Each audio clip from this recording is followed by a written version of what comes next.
Hi and welcome to the channel where we are storytelling and role-playing in Crusader Kings 3. A couple of days ago I bought and installed the Friends and Foes DLC, and patch 1.7 Bastion was successfully installed as well. And it looks like my save from the previous patch is running fine here. I'm here with King Askill. As of yet, he has no memories. This is a new mechanic with a Bastion patch. Memories. As of yet, he has none. He of course has memories because he's 45 years old, but since this is a new addition to the game, since the last patch, he hasn't done anything memorable yet because I haven't played the day with him with this new patch. And as I said, this is a roleplay and storytelling let's play, so I am not trying to play the game in an optimal way or do as good as I can. I am basing my decisions on my character's traits, his personality, and I'm also building a story involving my main protagonist, which is my King Askill here. He's of House Korp. But also the people surrounding him, they take part in this story and they have wills of their own, and sometimes they clash with the king, and sometimes they align. If you are new to the channel, you just have to stick around and watch a couple of episodes to get the hang of that. I really can't explain what I mean by storytelling in a short way. Something that has been a long time coming in the storytelling part, I think, is the Reformation of our faith, the asatru faith. This work was started by our former riksgodi, that is realm priest, Mayor of Munster. She grew up in house arrest at our court. She was the daughter of the first king of Sweden. She grew up in house arrest there, and she became a wise woman, although some considered her a lunatic, but she was also an astute intellectual. She grew up there with scrolls and books and sagas, and she sought knowledge from the gods and from within herself rather than with interacting with other children, other people. Because she was in house arrest, she was treated well, and she was probably friends with the gods and the courtiers and such, and then she was released and became a realm priest, and there's been a lot of storytelling with her and prophecies, and she has been away to the fjords of Norway to hunt a holy whale, and she sent the king to the woods in Germania to seek wisdom from the roots of the holy tree Yggdrasil here. And recently, King Askill here, he procured the legendary Ring of Power, the ring of the legendary Viking Sigurdur ring, from his ally Jarl Ivaring here in Söderöja. And now we have piety needed to reform our faith, and everything for this ritual to take place is collected. Well, there has also been an agent of this covenant, this group, working towards reforming the faith down in Barcelona in an underground mysterious library there. She brought home a lot of scrolls, a lot of wisdom from all around the world to our court in Västergötland. And the king, since he himself is a very learned man, has been doing, I suppose, the last parts of putting all this wisdom and knowledge together in something that will resemble a holy book for this reformed faith. Lately he has been working close together with his brother Ulfkel here. He had an event when he was a child at court, and it was revealed that he was an artistic boy. So he has really been the artist of this new religion, making paintings and etchings and everything that has to do with the aesthetics of our new faith. It's Ulfkel's work. So the people there's been a lot of people influencing this new faith, but the most important one is definitely Mare of Munster. She is the prophet, the original prophet, or reformer, or you can call it what you think is most fitting. She's the most important person for the religion, and I think the second most important person is Askel here, because he's laid the last hand on all this, and he's had the opportunity to mold it and fashion it in a way that that he thinks is the right interpretation of a combination of our old beliefs and the additions that Mare has done. So let us click on the asatru faith here, and let's go to reform the faith.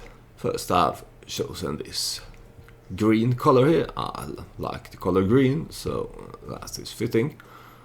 And then I have prepared this, but I will go through it so that you can follow my reasoning, or Askel's reasoning, I should say.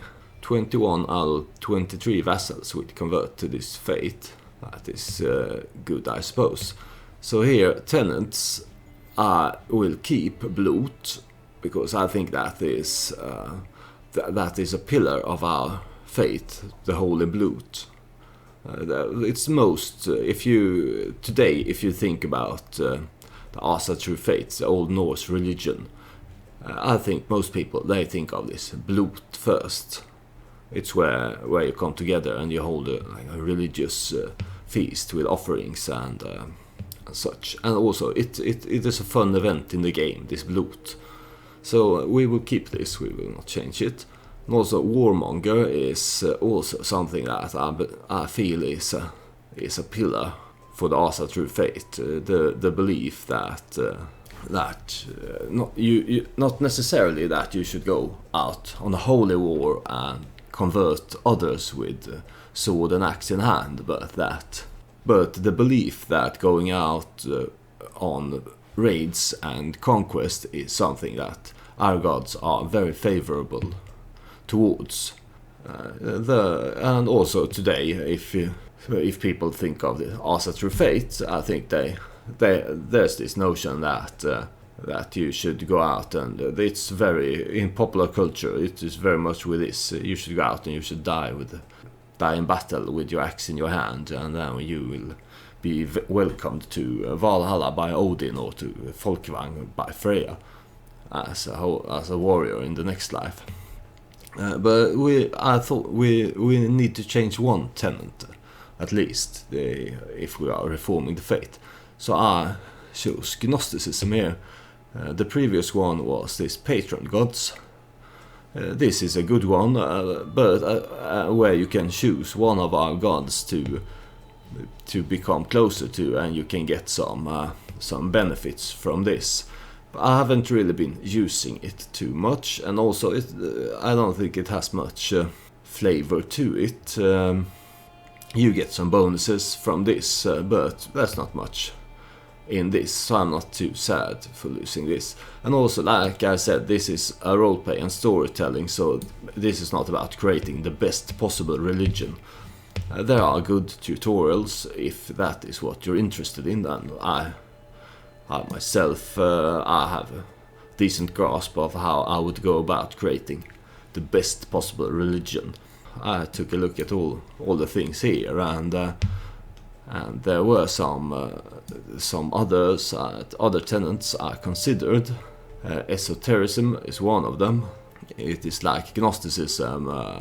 It is focused on learning and wisdom. There's also, I really like hedonistic, but that's mostly because I myself consider myself something of a hedonist.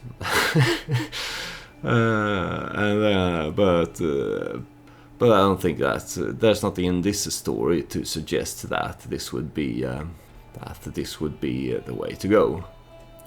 There are some others that are interesting and could be fun, but I decided that I would go for Gnosticism because for Starkadr here and for his grandfather, the pursuit of knowledge and the belief that there is a divine spark inside all humans has been really a thread in our gameplay.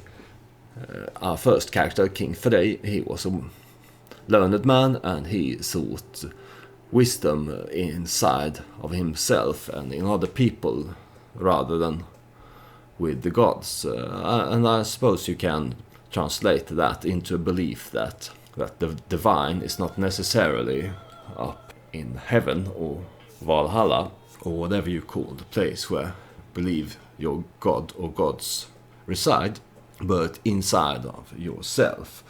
And this is also fitting with the fact that Mad of Munster, Riksgårdi, was the mother of this religion, because, as I said, she was brought up in house arrest and had to, for most part, look inward into herself to reach wisdom. The text here for Gnosticism reads, "Through knowledge, the divine spark that rests inside all humans may be liberated and returned to its heavenly source in the spirit realm." Sounds good. It's kind of, with at least the way I interpret, or rather feel, I suppose, towards the old pagan religions. I'm by no means an expert. I'm not that interested in this stuff that have been reading up on it a lot. But the way I feel towards it is that there's this, and especially up here in Scandinavia where I live, I think we in our minds here we still have this feeling, even if you don't believe it because you're a modern, intellectual, educated, scientific person, but there's still this feeling that there is something enchanted with nature, and that nature is filled with spirits and beings, and I suppose you can call that the spirit realm.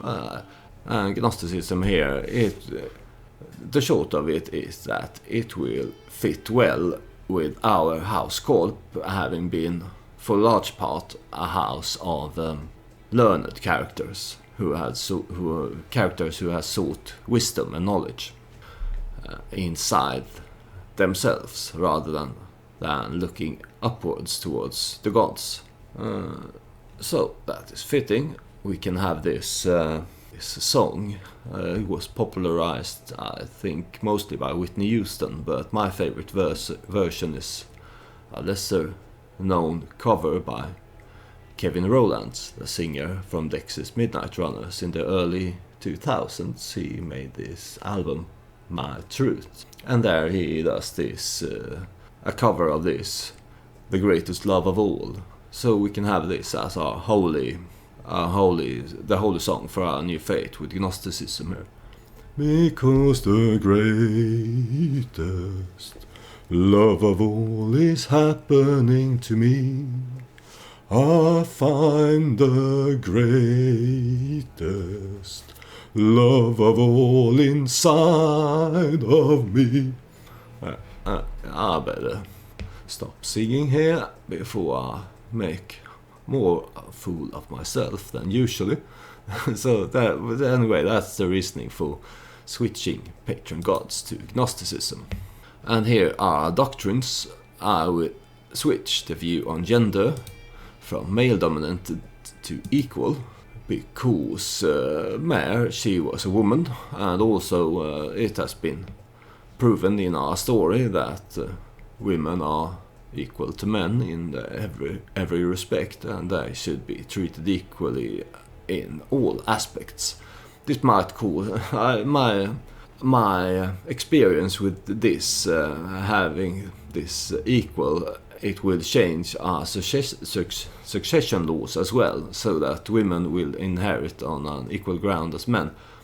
And my experience with this is that it will mess things up, at least when last I played the game. Maybe they have tweaked this in later patches, but the game had a hard time handling that. When women married, they tended to they still didn't do matrilineal marriages in at least not for most parts, So it became kind of messy with the houses and the families, which is which is strange, really, because the only part when there are a woman and a man are parents, the only one who can ever be 100% sure that who the parents of this baby is the woman. So it would be more natural that inheritance and families would run on the female side of things, and not as it is now. It would have saved humanity a lot of heartache and frustration, I think, but people hasn't chosen this through our history. But in this history line we shall have an equal view on gender. I haven't changed this religious attitude pluralist. Here it would be, for gameplay purposes, the better choice to be fundamentalist. You could go out and you can do holy wars, and then you can just revoke all titles from people of different faiths and give them to people that has a positive opinion of you, your knights and your vassals and such. But I think it's fitting both for our old faith and the way we've been playing that we will have this attitude here. It is utter folly to say that there is only one right interpretation of divine will. This has really been the red thread in all storytelling when we have built this new religion, that we are doing this because our characters, our people, we don't like the attitude from the monotheistic religions that their way is righteous or even the only truth. We are doing this because we want to preserve this attitude that no other views are wrong. Each of us has our own way of worshipping Odin, or for that part, other deities. And it's like when my knowledge of how the asatru was, and other pagan faiths, I suppose, was converted to Christianity in the first place, was that because they had this pluralist attitude when there came monks and missionaries and told them about God and Jesus. Most people thought, well, it sounds like an okay deity. I will do prayers and offerings to him as well, together with my old gods. Gradually this changed through generations, so that people forgot the old gods and came to believe in a more righteous or fundamentalist way. But having this pluralist attitude is important, because that's why we are reforming our faith, because we can see that without strengthening our faith and our beliefs and formalizing them, our people will fall to the monotheistic, righteous, fundamentalist way of seeing the world. So this is the only choice for this story, to have a pluralist view of things here. And then there's clerical traditions. I think we could go either way here, but I think we will just keep theocratic. There should be priests, or people specializing in understanding the gods, holding our temples. And also this is in line.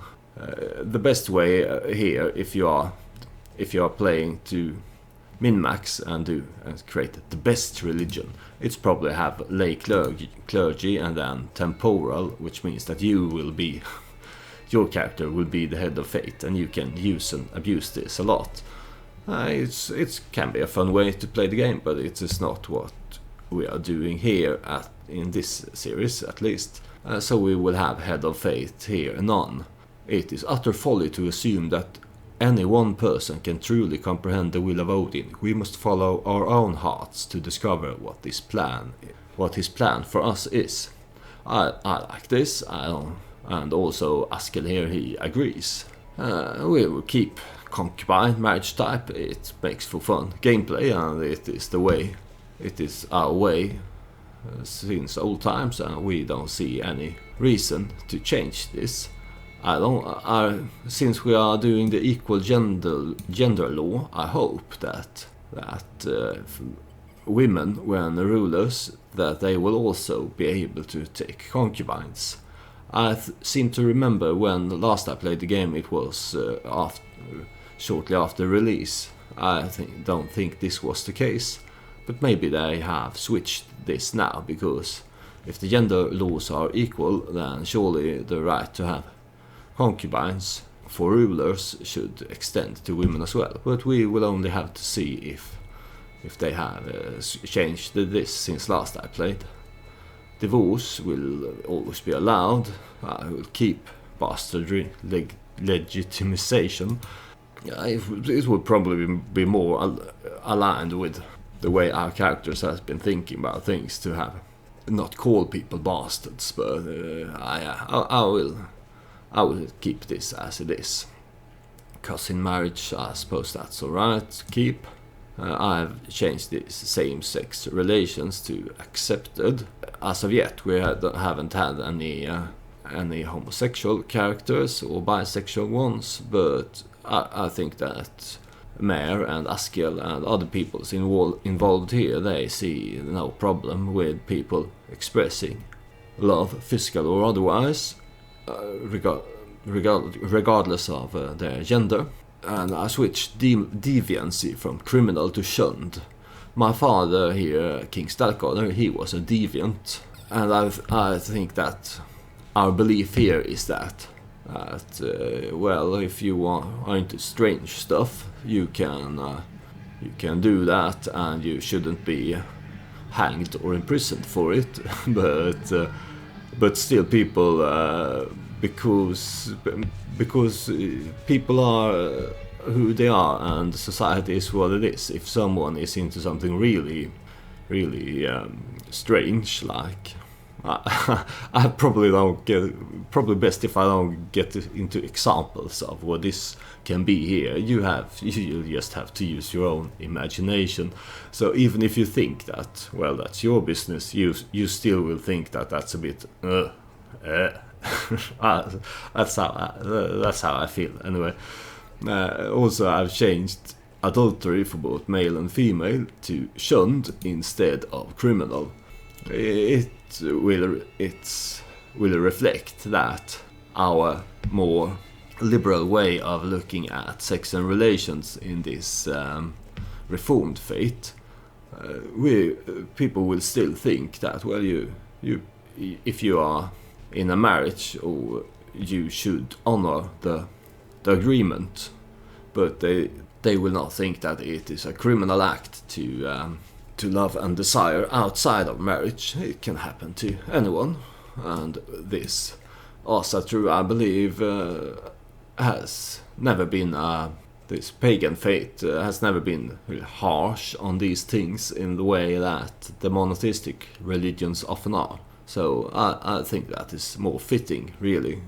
Kinslaying, we will keep this. You shouldn't slay your kin.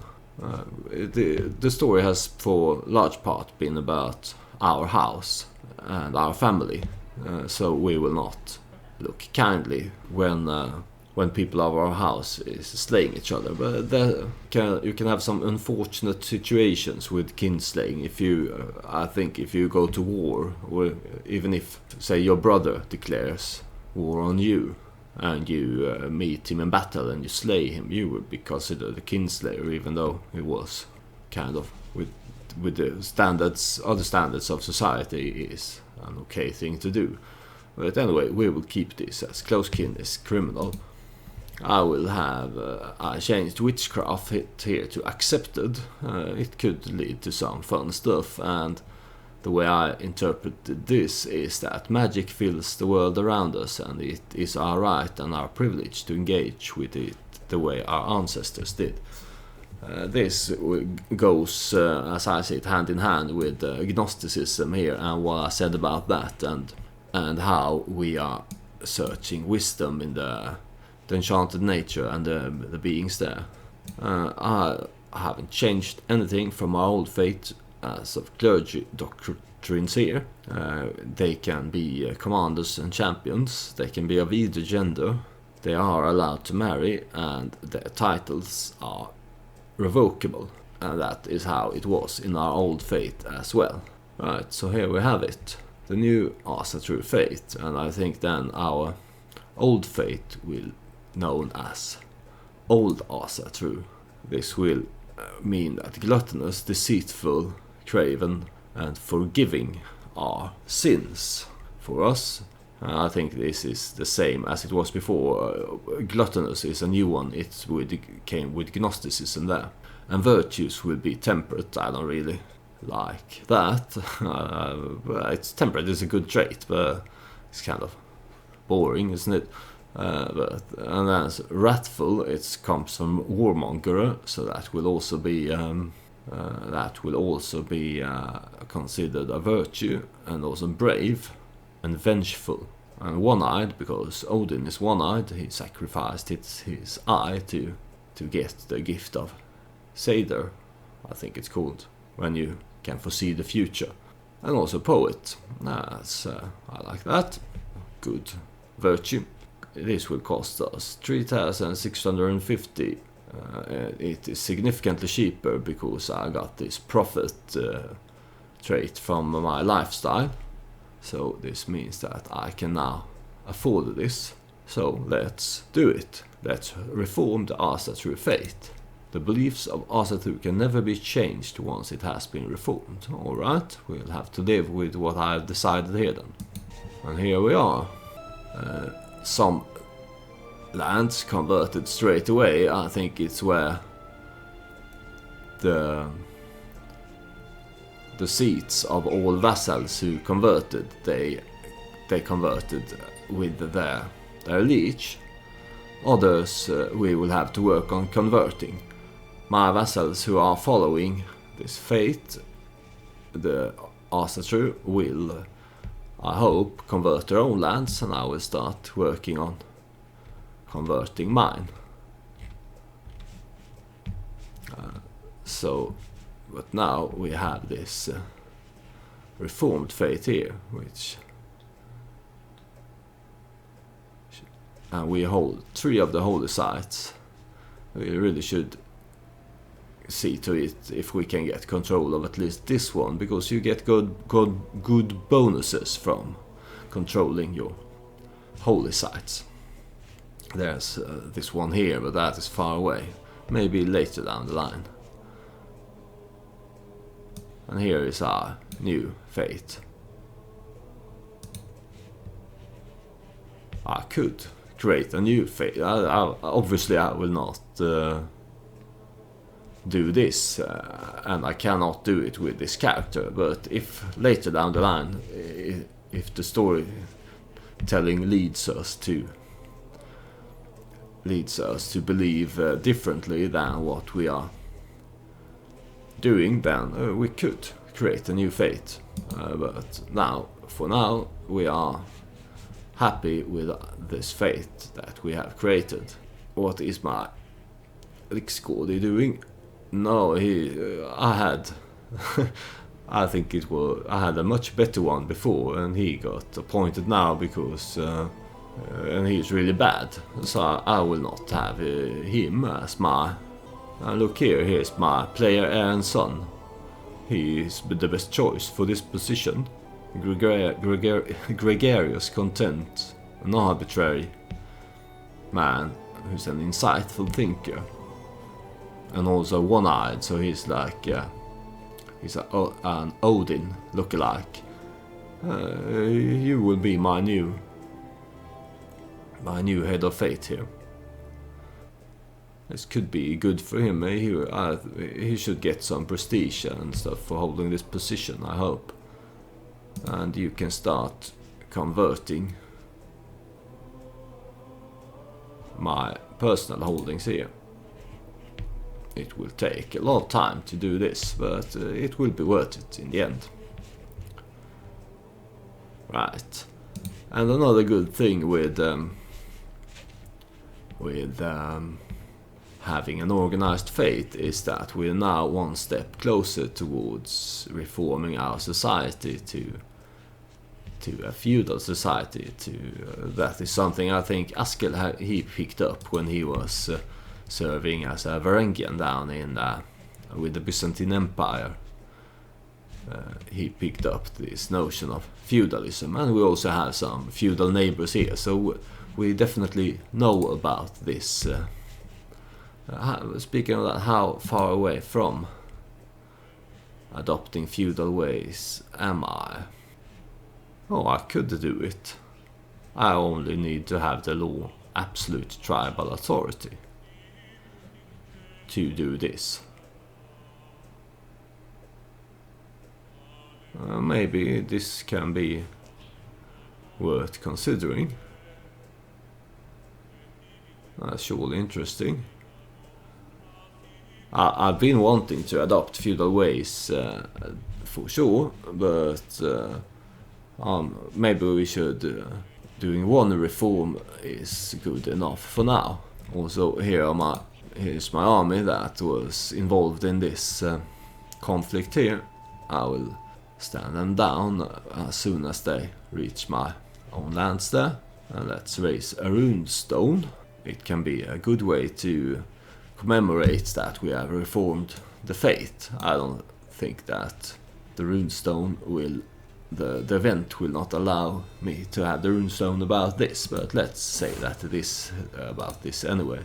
I can have this raised over my vanquished foe Jarl Sigurdur. He was the king of Denmark here, and I subjugated him. Yeah, let's raise this runestone here. Yeah, maybe my Frisia here can be a good place for this stone. And now it looks like there's something in my court. It is Gandalfer in despair. Gandalfer is my son, 10-year-old, and here is Thorin, my court tutor and court physician. Let's see what this is about. From my throne I hear the visceral cries of my son Gandalfer and the sounds of struggle. Promptly bolting up and racing down the hallway, I skid to a stop when I see my courtier Thorin restraining the poor lad with one arm and awkwardly clutching a book with the other. I barely have time to bark a demand for explanation when both begin blurting out their version of events. Gandalfer refuses to allow me to read him my masterpiece on the art of learning, cries the tutor. I've heard this dreary book 1,000 times, Gandalfer protests. It is so boring. Alright, Gandalfer here. He's a 10-year-old son with his concubine Svanhilda. He's comely, he's rowdy, and he's craven. So rowdy and craven doesn't really go hand in hand, does it? He's on a martial education, so having a craven fighter is surely not good. Maybe he would be better served to have a intrigue education. Let's not... I will leave it as it is. It will give me stress to say Gandalf trust that Thorin knows best, which will it will give me stress because I am vengeful. I don't really see why this would go against me being vengeful. Maybe because I'm protected. I believe that she has slighted my son in some way. It's a bit strange. I can say this book sounds fascinating. Perhaps I could buy it from you. I will get a book artifact. I will have to pay 125. Maybe. Or I can say perhaps the lad should learn something else. No, maybe I will. I am a learned character, so I am intrigued with this book. It's a lot of gold, so I hope it's good. But I will buy this book from Thorin. I acquired Norse book about books, a fancy tome that shows an excellent understanding of scholarly matters as it touches upon subjects such as tomb collections. The cover is leather that has been painted to display a repeating image of a majestic bird. Right, so Norse, that's our culture, and it's a book about our books in the library, I suppose. Can I place this book somewhere? Yes, looks like. No, that's Raulf's skull. I already have this skull. It's there. And there I have Bodil's heroic sagas. And there I have the Ballad of Korp. That gives me controlled territory defender advantage. And there I can have some furniture. Vigfús cabinet, but that is already placed there. So it looks like I will have to replace one of my books. But is this Nordsjö book about books better than Bodil's Heroic Sagas? I believe Bodil's Heroic Sagas gives us prestige, piety, clergy opinion and lifestyle experience for learning. This gives me learning +1, prestige and lifestyle experience for learning. So I think it is slightly better, because I would rather have the +1 learning than clergy opinion +2. And the monthly piety gain from this I also will not get here, but we needed piety to reform the religion, and piety can still be useful, but we're not in that much of a need for piety now. So let's place this book about books here. Right, so that's our court done. And here it is, the asatru Reformation. At long last, I have managed to gather every important godai in the world together so that they can discuss our beliefs and establish an official doctrine to guide our fate into the future. Impassioned godai are already talking about launching great holy wars to spread their new faith across the world, and are promoting asceticism among their followers, claiming that materialistic pursuit blocks the path to spiritual fulfillment. The burgeoning movement has decided not to instate a religious head, preferring instead to let each godai determine what teachings are appropriate for their own temple. The world will see that Odin favors us. Now this about holy wars here doesn't seem fitting, because we choose this pluralist view on other religions.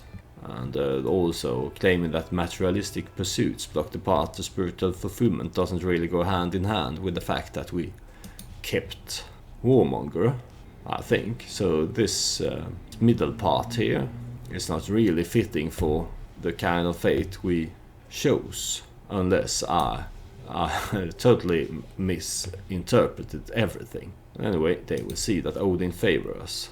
Now let's stand this army down here.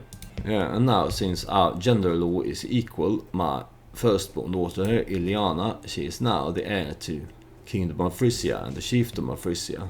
And my player heir and son here, he's the heir to Kingdom of Sweden, Denmark, Jarldom of Västgötland and other titles. And this is because we have the Scandinavian elective, and I am voting for him, and most people are following my lead in doing this. And as I said before, that my characters, if the story doesn't tell them otherwise, they will lean into voting for their firstborn legitimate heir, which until now has been a son. So I voted for Starkadr here as my heir because he was my firstborn son. That reasoning would now suggest that I would switch to instead vote for Iliana here, and she is a quick character who is decent. But I think that in this case, later down the line, we will apply this reasoning that we should, that our firstborn daughter should go before our secondborn son. But since the beginning of his reign, he has proclaimed Starkadr here as his heir, and just because that we now have reformed the religion to something better, where women are treated equal as men, it still doesn't change that he, for decades, has been saying that Starkadr is my heir. He is a man who considers himself above the laws. He knows better than some stupid laws in the book. He had this reasoning before our faith was reformed, and he is keeping to it now. So he has decided that he is my heir, and unless something happens that makes him change his mind in this regard, he will keep voting for Starkadr here. But it's good that Iliana now she is, I think, in a matrilineal marriage here. Yes, it is good that she now will inherit as well. Yeah, and we will have to see what this new inheritance here will do for the future of our realm, if it will mess things up as I fear it might, or if it will work properly. So I think this Reforming the Faith, this will have to be what this episode was about. Time passes fast when you're just looking at stuff and reading stuff. If you want to encourage me to continue my storytelling role-playing, clicking the subscribe button is a great way to do that. I get encouraged with each new subscriber. So I hope I will see you in the next episode. Thank you for watching this one. Goodbye.